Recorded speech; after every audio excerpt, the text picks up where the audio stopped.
When was the last time you were here then? You know what? I was actually wondering that. Is it nearly a month ago? Oh, go back to where you come from. Still not need to work all the time. Only fans. Anyway, should we get back to the show?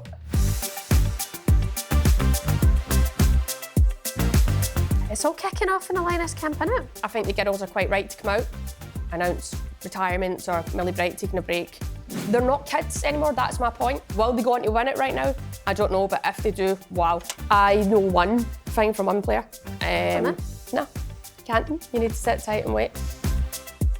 No team wants to get relegated, do they? And obviously that was the outcome of the season, and obviously we're all very disappointed with that. I think there's a few games where we conceded in the 95th minute to lose games. I was hoping to have a really big year playing the WSL and to kind of put a stop on playing for Ireland because of injuries or anything like that. Mentally, it's really difficult. What are the most gruesome injuries that you've seen? Some. Remember when your knee burst open? Yeah. I had to go to the toilet and look at myself and say, get a grip. Don't this. pass out at Botox. Her arm's dislocated. Her knees cut open.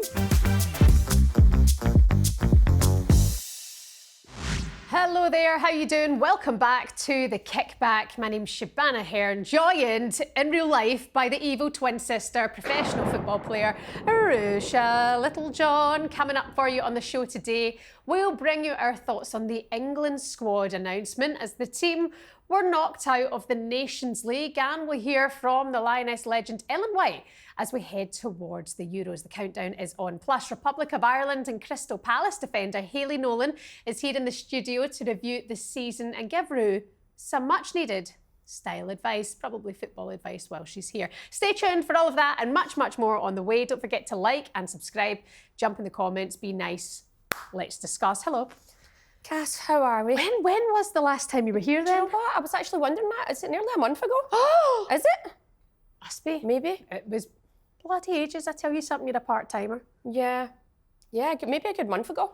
Because the last one I was on a call. On a wee That was you it. zoomed me in. You were in the wall. I was in the wall. You were in the dildo wall. Yeah, I actually made that wall look top-notch. It's funny because last time you were on the show, you were sitting in your apartment in Ireland and people were like, has she been robbed? Because the shelves were empty. I was like, God, she looks like she's just living in a... Well, in fairness, I'm not going to...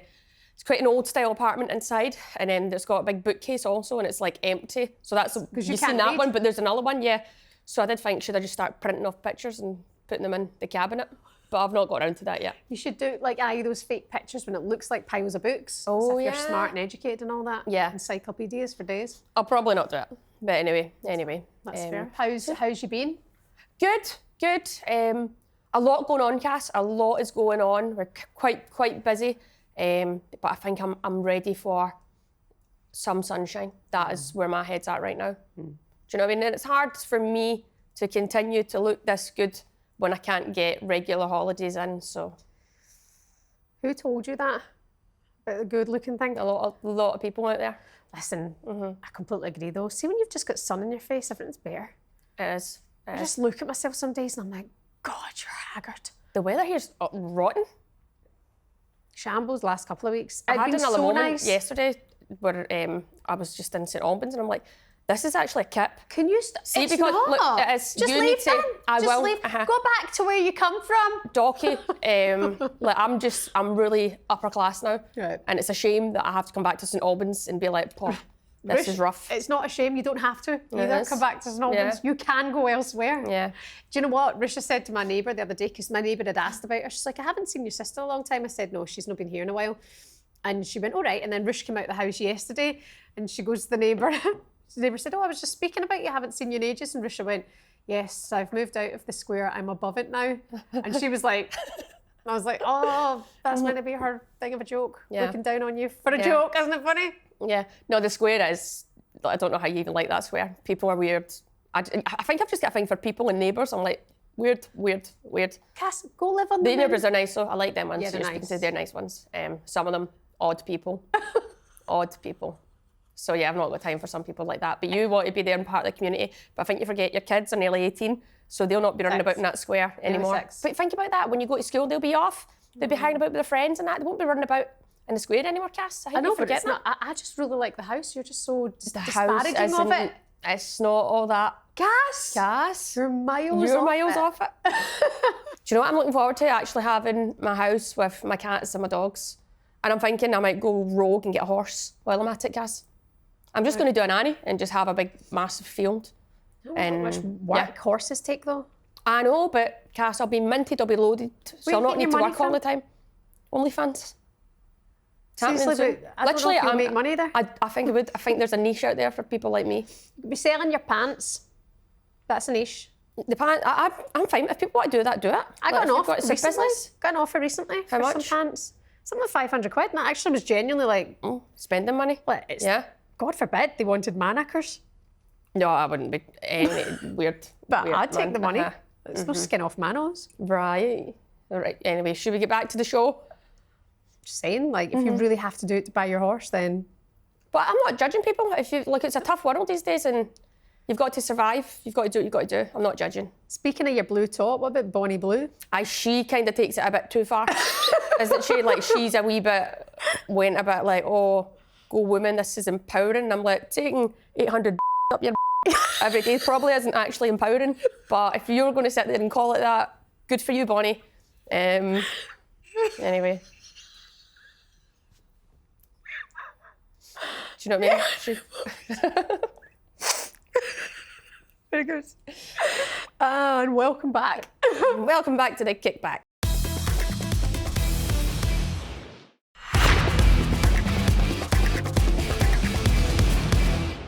Shall we talk about actual football then or something? Where do you want to start? Right, obviously one place to start. England losing 2-1 to Spain and Serena Wiegman announcing our Euro squad. Not even to mention the retirements and the withdrawal of Millie Bright. It's all kicking off in the Lioness camp, isn't it? It is. The pressure's on. The pressure is on. A lot of eyes, media presence, and obviously it's not.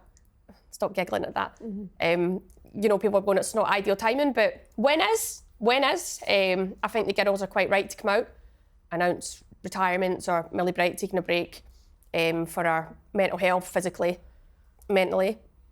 She's got to do what's best for her. And that's it. But look, England have got a great squad. Right now, they're going to maybe have lost a few like strong figures, leaders within the dressing room and on the pitch. That's probably going to be their biggest concern. But they're not short of talent coming through. So it's up to other people to step up and make the most of the opportunity they're going to be given. It's interesting because loads of people have different opinions on this. The Mary Earps one was a genuine debate. People saying that she thought put herself first and you should never do that. Some people saying, you know, that's absolutely fine to do it. You've got to look after yourself and whatever like that. It's her decision. But I watched Stick to Football the other night. So Gary Neville and Jill Scott, you know, when they always have the guest on, Roy Keane and Wrighty, and they had on Mark Crossley, the former Forest goalkeeper. Right. And he was speaking about Brian Clough, like the manager that he was and the things that he would do to make sure people never, ever, ever felt that they were anything bigger than just an individual who had a great job kind of thing, and how privileged they were. Do you think the more time will go on that people will start to view it that maybe they got a bit too big? I think people will look at that. But I think when you look at the women's game, what they done really, they went from like here to being like kind of an established team doing well to like boom, they were all public figures. You're laughing still, that you need to stop it. Sorry. They went to being, so I think there was a big change of that. Their lives have actually changed, you could say overnight, but over the course of that tournament, but from them winning the final, it was like, even like their personal life, stuff like that can be out there. Everyone wants a piece of them. So I think for that, there was probably a bit of, that was new, and I think they've all probably taken it in their stride in some kind of way. But I just think now, like, with people having opinions, yes, you can have an opinion, but I think you've got to do what's best for you. Like you do, especially when you've been a team player for years. Like, these players have sat on a bench before. They've been to tournaments. They're not kids anymore, that's my point. They're not kids. Mary Earps is 32, and she's going, well, she's probably going, I've done nothing wrong to not be starting. So why am I going to go and sit on a bench? But what if anything happened to Hannah Rue? But she's going, well, she's made her decision, that's it, yeah. She's went, in her head, she's probably going, I should be starting because this shouldn't be taken out of my hands right now. And I think she's going, well, I don't want to be the team player that goes and sits on the bench, so let somebody do it. that's going to be better than me at doing that. And I think that's actually big to do that, because she could go and sit there, walk away with a nice wee paycheck, and kind of not be all in. So let other people be all in. Do you know what I mean? Do you think it's spoken about enough that the Lionesses are making money from going to the Euros, and that's another opportunity for, say, I don't know, it's one way of looking at it, that it does free up that space for somebody else, and somebody who might be looking and going, well, that's an income. Because bear in mind, the wages aren't great for everyone. It's not about that. It's not about that. But yes, if you've got maybe a younger player coming through, or somebody that's not on as big a contract at club, yes, that's going to make a huge difference to them, because they might be able to go, oh, I can buy a house, or I can invest this money, whatever. Because the levels of payment in the women's game are still crazy. You're up here or you're down here. But the Lionesses don't play for the Lionesses for the money. It just so happens that with their success of the Euros, that's what's happened. And they're going to take it because, again, they're not on crazy money at club. Some might, but not everyone. So the Lionesses had beat Spain back in February, and then obviously in the last game they lost 2-1. Bearing in mind in the first half it was dominant from the Lionesses. The subs did change things ever so slightly. Stanway going off, Bronze going off did change that game, and Spain, Claudia Pina doing Pina things, managed to get the win. But do you think that result, with this short time between now and the Euros, it's a reality check? No, it's not a reality check. Like you said, they probably had good moments in the game. They did. They were good. Very good in the first half. There's been changes within the squad, so it's only natural. And they're probably, Serena and probably the girls in the team will be going, okay, that's a good time for that to happen. Like, that's a great time for that to happen, especially like just before the tournament. So they're going to have tough games in the group. And I think the Lionesses will get out the group. I do. But will they go on to win it right now? I don't know. But if they do, wow. What's incredible is that actually going into the tournament, there's a genuine concern from some people that they won't get out of the group, which I think makes it all the more interesting. Not only are they defending champs, but that group they're in, you've got a few finalists there in that group. With no disrespect to Wales, their situation's incredibly different. This is their first major tournament. You never know, they could cause a bit of an upset along the way. You know how difficult they are to play, wouldn't you? That's not very nice of you. Sorry, to rub salt in the wounds like that. Wasn't very nice. You're right. But Netherlands, France, England. There's a lot of expectations around those teams. Yeah, definitely. I can't wait to watch some of the games, and I hope they deliver. Like, I hope it's going to be top games. And you look at even France; they've had a few big names left out of their squad, which is like really. We don't know the ins and outs. So can't really speak on it. And you've seen a few players saying, I'll speak about it when the tournament's done, because they don't want that to be the talking point before the tournament. Do you know what it is? For the players. I know one thing from one player. No, can't. You need to sit tight and wait. But even that, like, see right now. Is it the right decision she's made? Or do you think, well... It wasn't taken out of her hand. Like, people's hands. Some decisions have been. Like, Fran Kirby, it's taken out of her hands. That's... Do you know what I mean? Like, she's not been selected to go to the tournament, so she's went, okay, well, I'm announcing my retirement because that was the plan after the tournament. So you go, fair enough. But say, like, the decision making's right now, like, Serena could be like, this is what's needed, like Serena did with Steph Houghton.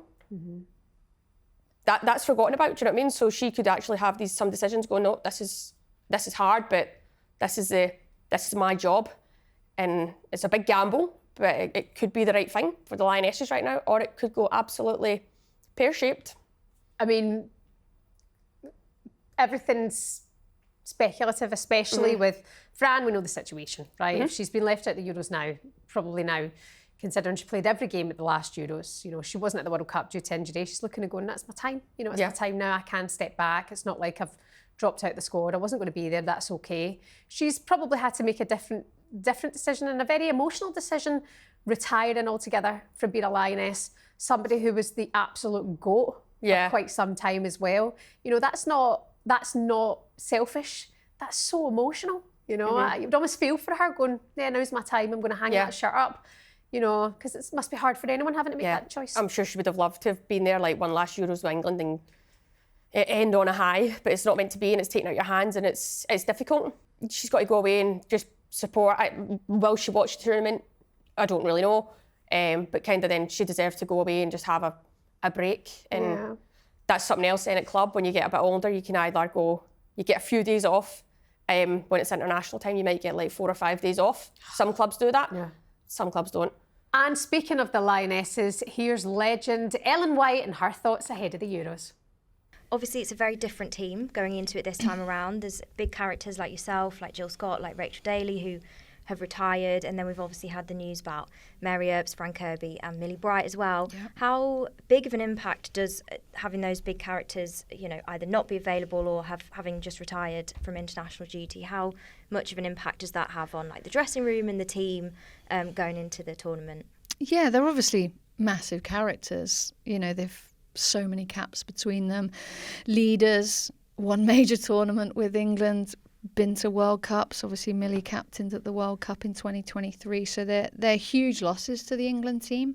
But at the same time, you've got to look at football has to move forward as well. And these players that Serena has selected for the Euros, there's some amazing leaders. And I'm sure a lot of them will step up to the role to support the group. There's a lot of experience in that group still that were at 2022 when they won the Euros. They've won domestic trophies, they've won trophies abroad, they've been in finals.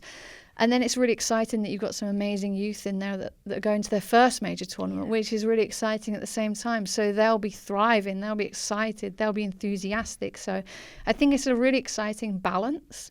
And I'm looking forward to kind of how they all perform and how they showcase themselves out there. Yeah, absolutely. Are there any specific players that are kind of on your radar to watch? You mentioned, you know, obviously having that youth there that we maybe haven't seen in some tournaments before. My personal favourite, Michelle Adjumant. Yeah. I'm so excited to see how she does. But who are you looking out for? Yeah, I hope she does the same as she did against Belgium in 41 seconds and scores an absolute screamer. So yeah, Michelle Adjumant, I think she's really special, a bit of a wild card. I think not a lot of the other nations will know too much about her, which is really great for us. Yeah. You know, Aggie Beever-Jones has had a phenomenal season for Chelsea. Obviously, I'm just going to talk about all the forwards, aren't I? Because I'm a striker, so I really like talking about those. But yeah, obviously Alessia Russo's had an amazing season, and you know, I feel like for me, I've watched her grow and develop, and you know, she's really come into this role as number 9. So it'd be amazing to see her shine on the big stage as well. So they're kind of 3 that I'm really looking forward to kind of seeing. And then also Hannah Hampton, obviously stepping into that role as England number 1. I've known her since she was 16 years old at Birmingham, and watch her develop and grow and obviously move clubs and thrive at Chelsea. And now, you know, she's on the biggest stage, being England's number 1. So I'm really excited for her and hope she has a great tournament as well. And you mentioned Russo there, and obviously last tournament she was kind of coming off the bench for you. Did you take ever like kind of a mentorship role with her? What was your relationship like with her? Yeah, I basically just wanted to kind of, look after her really.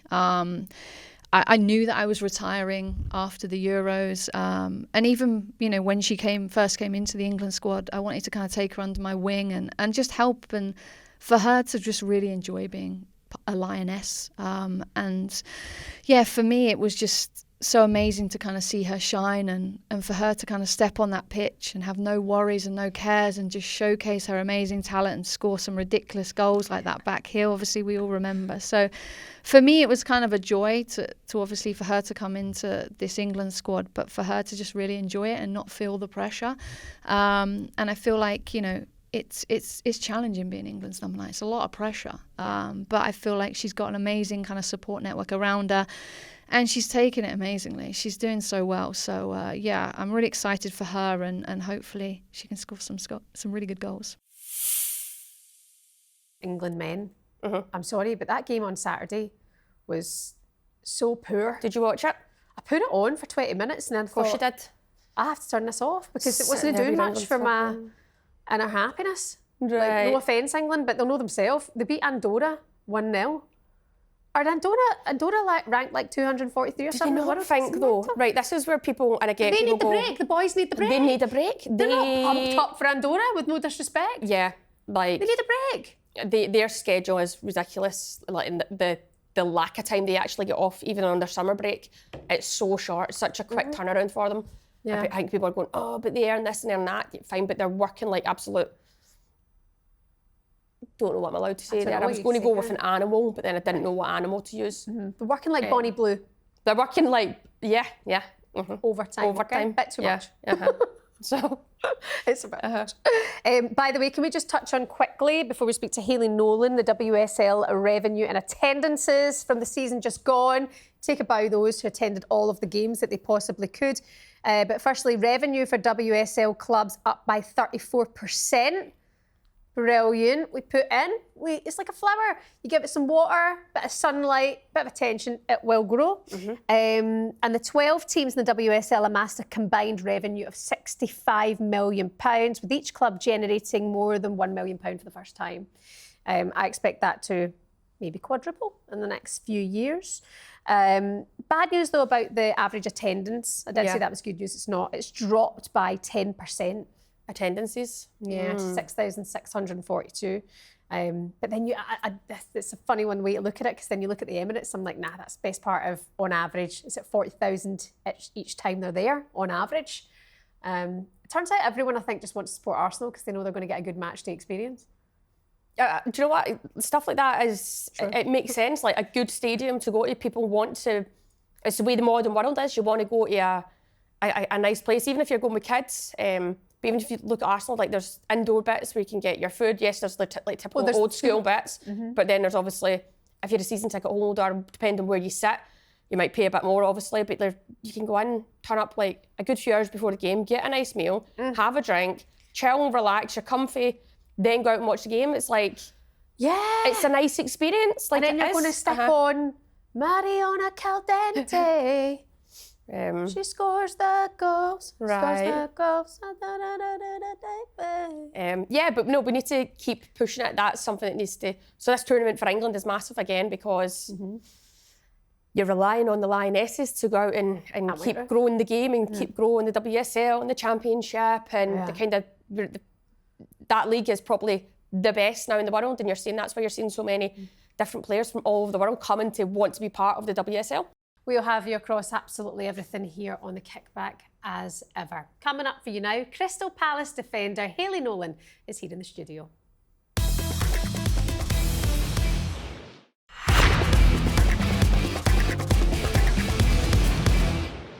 Hello, how are you? Yeah, grand. How are you doing? Very well, very, very well. Thanks. I feel like I haven't seen you in a while. I know, yeah. And a lot has happened over the last wee while. When was the last time you two caught up? It's awkward chat, isn't it? Probably, no, it was probably during the summer, like pre-season time. Yeah, Yeah. that was a while ago. Yeah, it was still a bit of a time ago. You made it yeah. sound like you're looking ahead. Sometimes I feel like I just bump into you though, you know. Yeah, so we've had a few bump ins. Yeah, obviously in the gym and stuff. Yeah. Just bump into each other in the gym. The time I saw you there as well. I love the gym, love it. How's things been? How's the off season going so far? Yeah, no, good. I think it's obviously nice to have some time off, especially after such a long and difficult season for us at Palace. So yeah, it's kind of been nice to have a few weeks off and kind of take some time off and then obviously get back into it again in a few weeks. Let's go into the Palace situation then, because it must be difficult changing a manager, you know, midway through the season and then it not paying off, you know, being relegated in the end. How did the team deal with that? What was the camaraderie like in the dressing room? Yeah, no, like you touched on, obviously it was difficult. I think obviously no team wants to get relegated, do they? And obviously that was the outcome of the season, and obviously we're all very disappointed with that. But I think the season as a whole, when we look at it, I think it just kind of shows the fine margins of the WSL. I think there was a lot of games where we were in it, in a lot of games. We competed. I think there's a few games where we conceded in the 95th minute to lose games, which is devastating. When you're fighting that hard to kind of stay up and to concede goals. I think we conceded a direct free kick from Tottenham in the 95th minute, and it's just like, oh, you're kidding. But I think that just shows the difference in the league from the Championship to the WSL, and I think it was a big learning curve for all of us as players and for the club as well. What would you say is, so obviously I talk about this quite a lot. Yeah. I'll say, look, there's the Championship, but then there's the WSL. So it's like you're saying, you're competing, but what is it, just like a mistake, a switch off, or do you actually just notice that the levels are, I don't think some people quite understand levels are just... I think it's the level. Yeah. Like, there's so many games that we played in that we were dominating, had chances, didn't take them, and they would have one or two chances and in the back of the net. I think the Spurs one for me is the biggest one because it was a direct free kick outside. I think it was on the 18-yard line. You're thinking, you need this to be perfect. Yeah. It's the last second of the game. and she puts the top bins. And it was, yeah. And it's like, that's the difference, like it is. And I don't feel like you get away with it in the championship level. And I think that was a big learning curve for us. Was just, it's the quality of the players, isn't it? They're just a different level. Do you think, obviously you get promoted, you're excited, you want to start the season, get stuck in it, do you look back and go, oh, maybe we were a bit too eager? Could we have been a bit more reserved and just been more compact and hard to beat to try and stay in games? Or were you like on board with, no, let's get after teams, come on? Yeah, it's easy when you look back at it, I think, to say maybe we should have been a bit more compact, made it more difficult. But I think, obviously, like you said, you're excited, you want to play. And I think in those early games, we did play some really good football. And when you're doing that and you're playing well, you're like, oh, I want to continue to do this. But then when you're not getting the points and you're not getting the rewards, I suppose, in a way, you kind of think maybe we should have shut up shop, you know, and just like try and, you know, if you don't concede, you're more of a chance to get points and to stay up, you know. But obviously, like you said, when you're excited for playing in the WSL. But also, you mentioned it there, some of those games, Palace played brilliantly. Some really, really good football, and I think took a lot of people by surprise. So you're right, it comes down to the fine margins at times and taking the chances, or, you know, regretting not taking those chances. And do you think that'll continue, that kind of style in the championship, or will there be players coming and going? I mean, are they going to try and strengthen to go straight back up? I think for me, from what the conversations I've had with the club and from what they've spoken to us, it's about we want to go back up. You know, it's such a big club, and to see the progression of where the team's been over the last couple of years and to get that taste of it. I think the club as well, once you get that taste, you want to play in the best division in the world. And we played some nice football. I think we're going to continue to do that in the championship, but the championship again is a different beast. It's a difficult league. I've played in there for loads of years, so have you, and it's like you can go away to a team and people are like, oh yeah, you should walk that. It's never like that. No. So it's going to be difficult. It's a nightmare league. It's a nightmare league. I do think if Palace keep the majority of your squad, I do think that you will be in a good place, because the year you got promoted, in my opinion, I think you were head and shoulders up kind of above everyone. Like, I was like, yeah, Palace will get promoted. They'll do it. Just you were organised and you played. Yeah. It was obviously then just going to the WSL. It's just like fine margins. It's fine margins and levels of the team. But I would expect Palace to come back into the champ. Just but we need to get the job done here. And get back up. Obviously, you've got the likes of Birmingham, who are still chomping at the bit to try and get promoted. And like you say, it's a tough league. There's some games where you're going, got to win that game, and people go away to Durham and they get beat, and you're like, it's such a hard place to go to, and it's like you don't understand it until you're in it. And I feel like it's different having players in the WSL to the Championship. Sometimes it's like you need a few people that know what the Championship's about. Isn't it? Yeah. You need to have people in there that have played the division and understand what you need to do to win games. Because it's a different beast, isn't it? You know, but I think like obviously we're definitely gonna like invest in the team and get new players in, but I think you can even see it with London City, the amount of money they've thrown at the team, and they only just won. You know, that just shows you how difficult the league is. Like you can throw as much money as you want at it. Like obviously they did get promoted and they were a very good team, but Birmingham were right there in the mix with them. So it wasn't like they walked away with it. They didn't walk. They didn't walk with throwing that much money at it. So I know it's going to be a really difficult year next year, and the girls will definitely be on board with it as well. Also, elephant in the room, no manager yet. Yeah, no manager yet. I mean, if they're looking to strengthen and bring in this manager's type of player or players, you know, there's a short window, do you know what I mean, to get that done and to get time on the grass again. I'm sure that will be happening though. That's happening in the background. The girls are on holiday, so it's kind of. So. Yeah, no, like as in, I'd like to hope so that it's happening behind the scenes. I'm sure it is. Like they're usually quite on top of things like that, and you could see the quick turnaround from our last coach to our new coach over the WSL spell. So hopefully that's the case and gets announced soon enough so we can kind of get back to it, I suppose. Who do you think for manager, Palace? They've approached me, but I've said I'm not ready. I don't want to take the head role right now. I'd rather be like just There's a lot of people available. I'd seen, was it Soccer Donna the other day had released a managers available, and I was like, I'm sure it was it. There was quite a few, and I was like, any good ones for us? Yeah. So yeah, it's going to be interesting. One just with the Irish connection with you two. I'm like, because she did a nice job in the interim at Liverpool, a really good job actually. I'm thinking, is there question marks over her? Amber Whiteley to the champ, or would she be holding out for a WSL? I don't know. I was trying to ask her a few questions at camp. Oh, yeah? She like, don't But talk. Let me know. Yeah, let me know. She kicked me out. She got me out of camp. Yeah.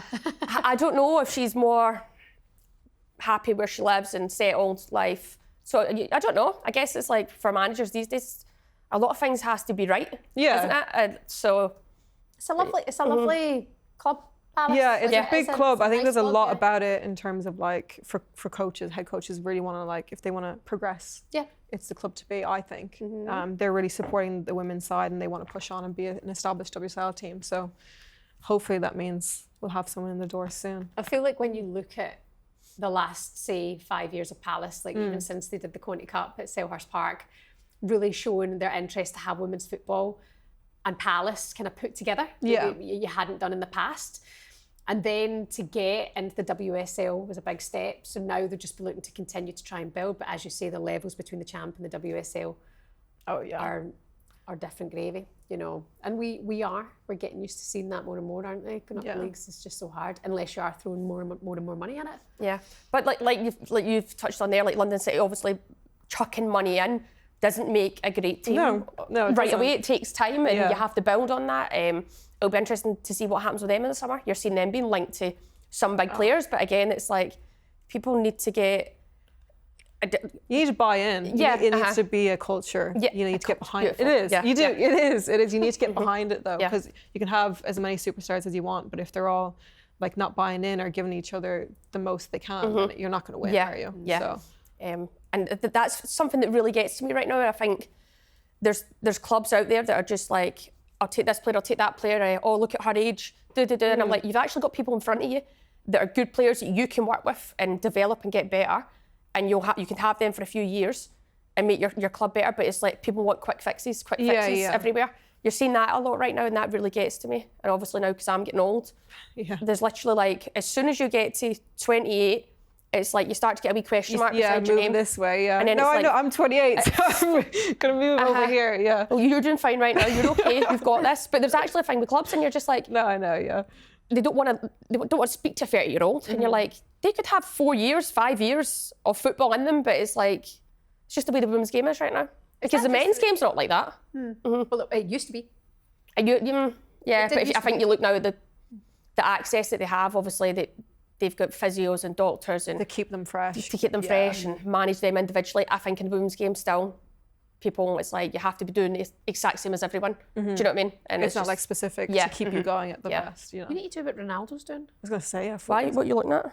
No, I'm not looking. I'm just saying, you know, you need to do what Ronaldo's doing. Yeah, I Because think his body identifies as a 25-year-old. yeah, I've No, I seen know. that. Yeah, He's 40. Yeah, like it was crazy. Like he's 40 years old yesterday, and he's still scoring winning goals. trophies. Yeah. yeah, it's amazing. Yeah, Like, how can I mean? I couldn't live that life, mind you. he I could be is. that So the rich. dedication from him. He's too dedicated. Yeah, I'm too much. miles off it in terms of that dedication. Yes, Cass. We know when you're in a pub Yeah. last night, you're nothing like Ronaldo. I'm the real Ronaldo. Yay! Do you like to enjoy a glass of wine, Hayley, or is that like against your football beliefs? No, yeah, I do, yeah. Probably Ronaldo definitely doesn't. That's why Yeah, he's no, he playing at doesn't. 40. That's but why. Yeah, but Not had he's like- dessert since 2005. Yeah, probably. But no, yeah, definitely. I think you need to have a bit of a balance, Yeah, don't you? yeah. You can't just be one. Well, I think everyone's different, maybe. But for me, I think I can go all in like that. I need to have a bit of a balance with Yeah. it. I do think there's a bit of like, it's your culture. So for us, it's normal to maybe have that switch off and do. Yeah. I'm not saying go out and you're getting hammered. It's not that, but it's like we go, that's okay. And it's like, I love at the end of a camp or whatever having a few drinks with the girls. Yeah. If we're allowed, like, because it's just you let off steam, you get to just relax. Get to know it's just but it bonding. allows Yeah. people to bond. Yeah. I think that's the big thing as well. It lets people just relax and just Yeah. be yourself.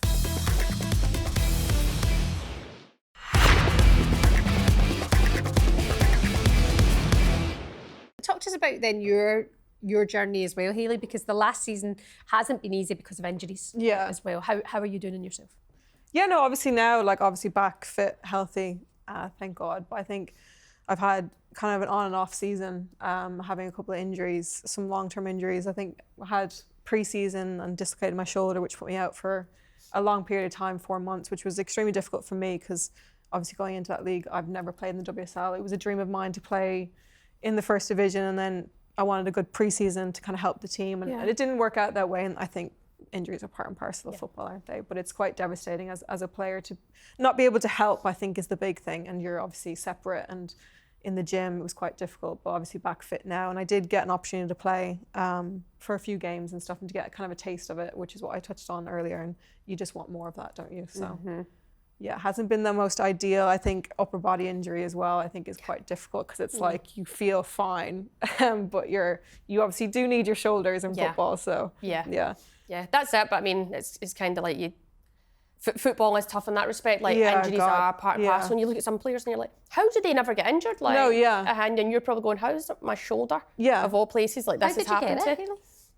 It actually came out in a pre-season game. I was shoved from behind, I just fell on it, popped out. It was actually my second time with the same injury, so it was obviously a bit dodgy as it was. Do you know what I mean? So yeah, and it's frustrating, because like I said, upper body injury, you think, come on, you can stick it back in and let's go again. But it's not like that. It's quite a long process and painful. Very painful. I've actually didn't realize how much you need your arm, you know what I mean, to do daily tasks, get dressed, everything. It was quite difficult, and I think it was quite a difficult time for me, you know, because like mentally you're just like, oh, I want to play football, and you can't, and it's just taken away from you. So that was extremely difficult. But like I said, I did come back after Christmas and was able to play a few games. So did they click it back into place? Oh my God, Did they? Is it the column manipulated or something? No, so I went to hospital, but I was there for like 5 hours, because they tried every drug under the sun to kind of put me under, to try and put it in. It would not go in. Would not go in. And it's like you have someone dragging you. It's actually such a weird, and I was so glad that I was like not able to feel anything. Yeah. So you were numbed up then? Numb completely, because like they're hanging on to you, like they're trying to pop it back in. Oh my God, no. And it's just... It wasn't. It's brutal. Yeah. It's actually, and like when it goes in, and like I say I was numb, but like when it goes in, you can feel that. Yeah. You actually felt it going. Yeah, and it's just like. So I remember years ago. Sorry to bring up it's that trauma, it's disgusting as well, because it's like your arm is like hanging out. It's just. I remember years ago we were doing barbell rollouts. Never done them since. I went and I've went out and I've just went and it's like it rolled out but in. Oh, so it went back. But then it was like you're afraid then for 3 days. Like I couldn't move my arm.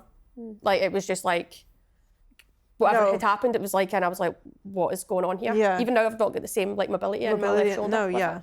I don't think that body parts should be popping out of your body. Yeah. I think it's worse when it happens, because I felt like sick when it happened, because when you look at it. Is it dropped down? Oh yeah, it's dropped out. And like, sorry. It's actually rotten. Like it's terrible. It's disgusting. Do you remember when Brooks, my little boy, but he wasn't in pain, so he wasn't walking at this point. He was just crawling around. But I was like, his shoulder's funny. So he was like, about the floor. Anyway, dislocated the shoulder, and I remember when they put it back in, he was just kind of rubbing his shoulder, and then kind of went, and he let out this squeal, and then he quickly kind of forgot about it and moved on. I remember thinking, if I knew, like as a conscious adult, my shoulders popped out, I think you just have to kill me, because I wouldn't be able to do. No, like, it's lying painful. there under. No, because I think it's worse when people try and like they're like, oh, let me help. You're like, just don't touch me. Yeah. Do you know what I mean? Because they're obviously trying to hold it, and you're like, no, don't come near me. Like I'm nervous already. And I don't need you to touch my arm. What are the most gruesome injuries that you've seen? But you've seen some. Remember when your knee burst open? Yeah, that was I landed on studs, and it just cut my knee open. I like jumped up, and then I was like, oh, something's not right, and I looked, and I was like, there's the bone. Could you see the bone? Yeah, it was like just I would have white, like whatever. And at first, and I was like, and then the blood started coming through, and then that wasn't very nice. But even that, I remember them like even when they were cleaning that at hospital and trying to have a look, and I was like where you're kind of like, don't touch me. Yeah. Like, you're a bit nervous. I can feel you touching that. It's not nice, and I'm going to get sick. It looked like a big open axe wound on the knee, and then sorry if you are squeamish, but we need to have these chats. But then I remember she had this big, because I'd taken her to the hospital that night. That was good from the staff there that day. They were like, get yourself up the road and take yourself to the hospital. But anyway, she took it off, and the guy cut through the bandage, and I was like, okay, it doesn't look too bad. And then it went, and like a volcano erupted of blood and started pumping out. And I was like, God save me. I'm not sure I can hang around Yeah, this no, much longer. like if that was me, I think I probably would have fainted at myself, Yeah, something like that. that was- Did you faint, or did you? I was getting the a bit- kind of flushies crazy, and like, yeah. And then I lay down. I was like, I'm not going to look at that. Yeah. Anyway, they ended up knocking me out in the end because they were like, Yeah, You're just, put it on. I think it was like, I think they were like, just put her to this, sleep. yeah. Night. Night. What a sleep it was. Yeah. I nearly fainted last week getting my Botox.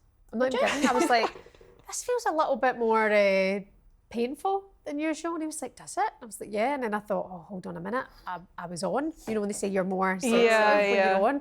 And I was like, probably not a good day for getting my face pierced up. Yeah. But anyway, I was like, he went to go in at one point. And I was like, stop. Can you stop a sec? I think I'm going to puke. And he's like, really? Now, bear in mind, Yeah. I've had it loads. Yeah, I was yeah, like, yeah, I yeah. didn't get a sip of water and I had to go to the toilet and look at myself and say, get a grip. You need to do Don't this. pass out at Botox. Her arm's dislocated. Her knees cut open. She's getting a wee lift. Yeah.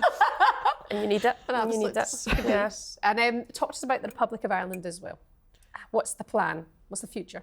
Yeah, no, I think obviously for me, I want to play for my country. I think that's, any player that has that ambition, you want to play for your country, pull on the jersey. I think, like I touched on, I was injured for the last year, so they kind of put a slowdown on that for me, but I think it's still my ambition, it's still my goal is to play for my country and obviously to help the team qualify for more major tournaments. And like you guys had a great camp last week or 2 weeks ago, do you know what I mean? In terms of like the team played really well. You guys put in a really good performance and I want to be a part of that and I want to hopefully get back involved as soon as possible, Yeah, definitely. How difficult is that as well when you're talking about being out for Palace and then missing out on the opportunities then through Ireland as well?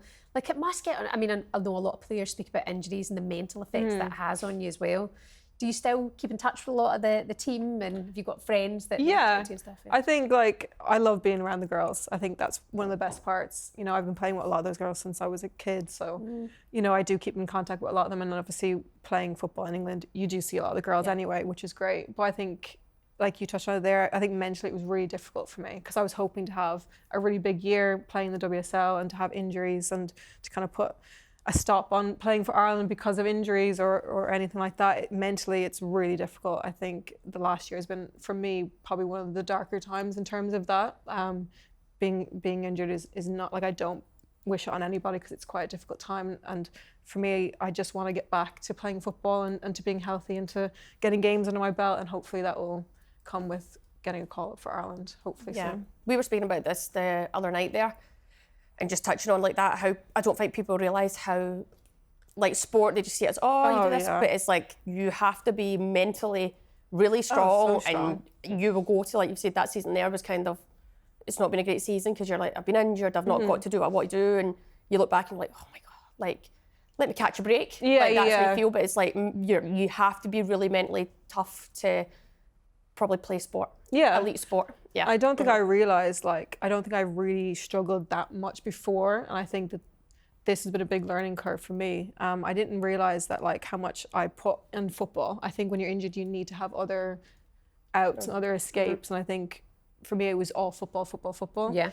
And I think that I needed to get out of that and have other escapes and other ways to kind of release energy, because if you just focus on that and you're injured, you're just going to stay in that spot. And like you said, I think I said to myself a few times, it's just football, why are you so upset, or why is it so affecting you? It's just football. But when you're in it, it's not just football, because you love it and you want it. It's life for us, and we want to do well, and we want to help the team. And then when you're not doing that, it's obviously quite difficult. Yeah. So. And what were those things that then you did? Because I follow you on social media, especially social media, you see a certain side.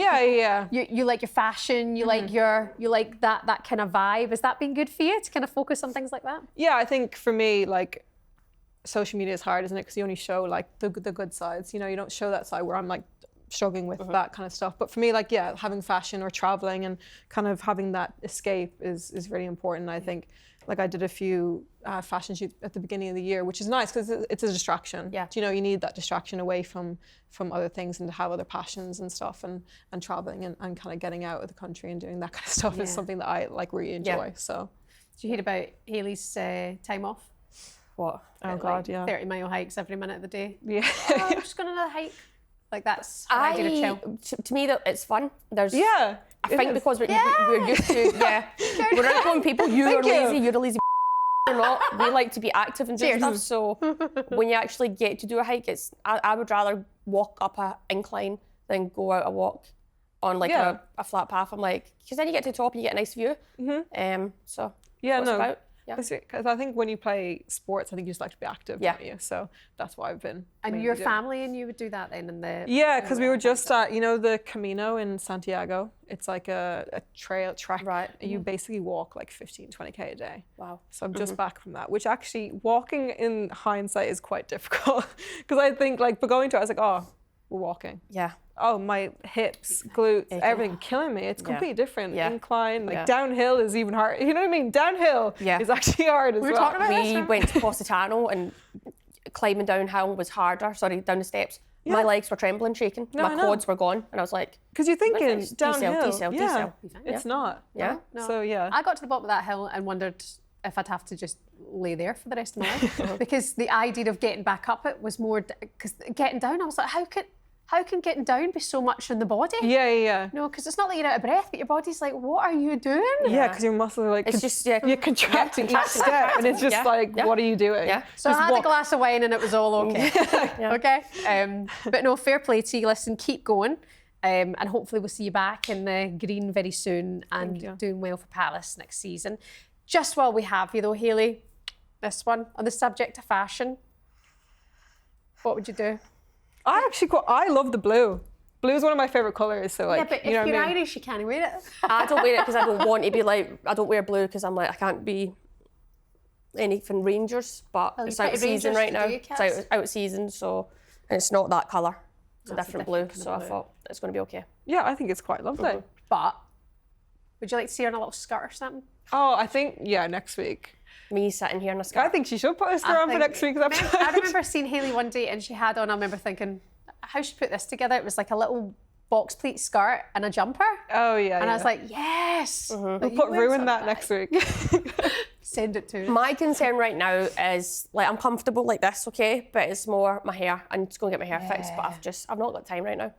Find Too the busy. time. I know. For the I'll get around to it. What are you going to do? Like a bouncy? I think it needs a good cut and a style, a new style, where I can actually wear it down. Yeah. It's been like that abandoned for 25 years. No, it's not. It's been like this for 3 years. 3 years. 25-3.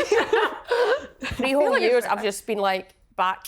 Bring back the fringe. So, no, I'm not doing it, guys. The Ruesha bush. You can do the, like, wispy one. I don't mind that, maybe do that, but we're not doing the not a big fringe. Hayley Nolan, thank you so much. Thank you for being with us today. It's been an absolute pleasure. Ruesha, maybe next week, maybe 2 weeks, maybe. I'm probably not here for the next month. So we'll phone in. I'll phone in. Perfect. Well, we will work with that. Thank you so much for watching. Please like, subscribe, jump in the comments, and we will see you again next week. Bye-bye.